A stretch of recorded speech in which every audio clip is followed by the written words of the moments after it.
اعوذ باللہ من الشیطان الرجیم بسم اللہ الرحمن الرحیم۔ السلام علیکم۔ آج کی اس ویڈیو میں ہم اسم کی اقسام کے بارے میں پڑھیں گے۔ اسم کی اقسام، اسم کی دو اقسام ہیں، اسم ذات اور اسم صفت۔ اسم ذات سب سے پہلے آتی ہے، وہ اسم ہے جو کسی وجود اور حقیقت کو ظاہر کرے۔ وہ اسم جو کسی وجود اور حقیقت کو ظاہر کرے، جیسے قائد اعظم، پاکستان، چین، قلم، مکان، کتب خانہ، باورچی، ٹیلی ویژن، یہ تمام چیزیں اپنا وجود رکھتی ہیں۔ آگے جی اسم میں صفت۔ اسم صفت سے مراد وہ اسم ہے جو کسی چیز یا شخص کی اچھائی یا برائی بیان کرے، مطلب اچھی یا بری خصوصیت بیان کرے۔ جیسے ڈرپوک لڑکا، اب اس لڑکے کی یہ خصوصیت ہے کہ وہ ڈرپوک ہے۔ آگے خوش شکل، اس میں خوش شکل مطلب صفت ہے، خوش شکل بچہ۔ کالا کوا، اس میں رنگ جو ہے اس پہ بات ہوئی ہے، مطلب اس کی صفت کیا ہے، خصوصیت کیا ہے، یہ کالا ہے۔ کوا کیا ہوتا ہے؟ کالا ہوتا ہے۔ موٹی بھینس، بھینس میں بھینس کا کیا ہے خصوصیت، صفت کیا ہے، وہ موٹی ہے وغیرہ۔ ان مثالوں میں ڈرپوک، خوش شکل، کالا اور موٹی اسمائے صفت ہیں۔ آگے چلتے ہیں اسم کی اقسام باللحاظ استعمال۔ اسم کی اقسام باللحاظ استعمال، دو اقسام ہے اس کی، اسم معرفہ، اسم نکرہ۔ پہلے جی اسم معرفہ، کسی خاص شخص، خاص جگہ یا خاص چیز کے نام کو اسم معرفہ کہتے ہیں، جیسے امجد، لاہور، گلستان سعدی وغیرہ۔ آگے جی اسم نکرہ، کسی عام شخص، عام جگہ یا عام چیز کے نام کو اسم نکرہ کہتے ہیں، جیسے لڑکا، شہر، پہاڑ، جانور، کتاب، سبزی وغیرہ۔ آگے جی اسم معرفہ کی آگے مزید اقسام ہیں۔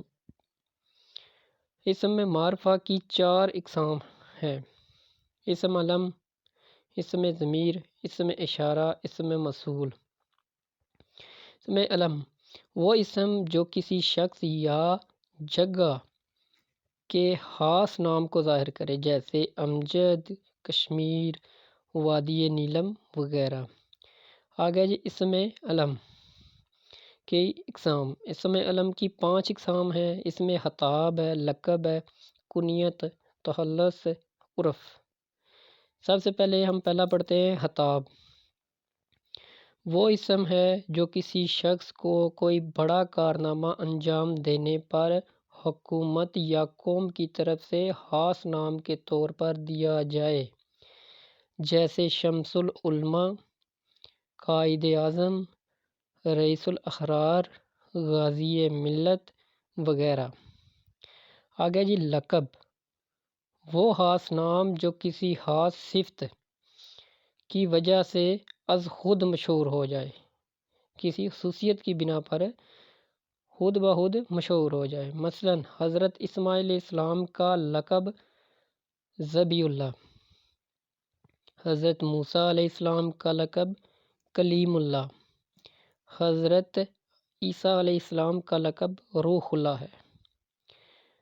آگے جی تیسرا کنیت، وہ نام جو ماں، باپ، بیٹا یا بیٹی کی نسبت سے پکارا جائے، مثلا ابن مریم، ابن خطاب، ابو حنیفہ وغیرہ۔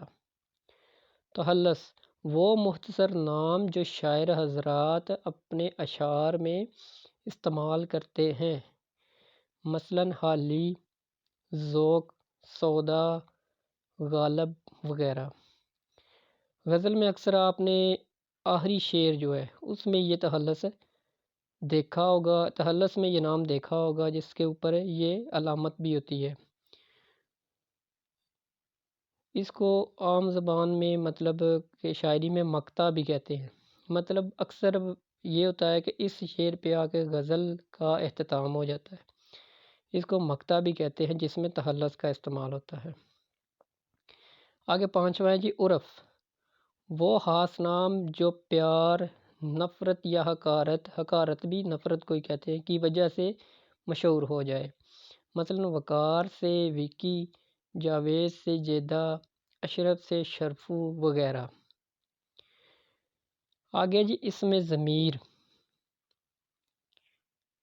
وہ اسم جو کسی شخص یا چیز کے نام کے بجائے بولا جائے، مثلا میں، ہم، تم، وہ، ان اور آپ وغیرہ۔ ہمارا آج کا سبق یہاں پر ختم ہوتا ہے، نیکسٹ سبق کے ساتھ پھر حاضر ہوں گے۔ اللہ حافظ۔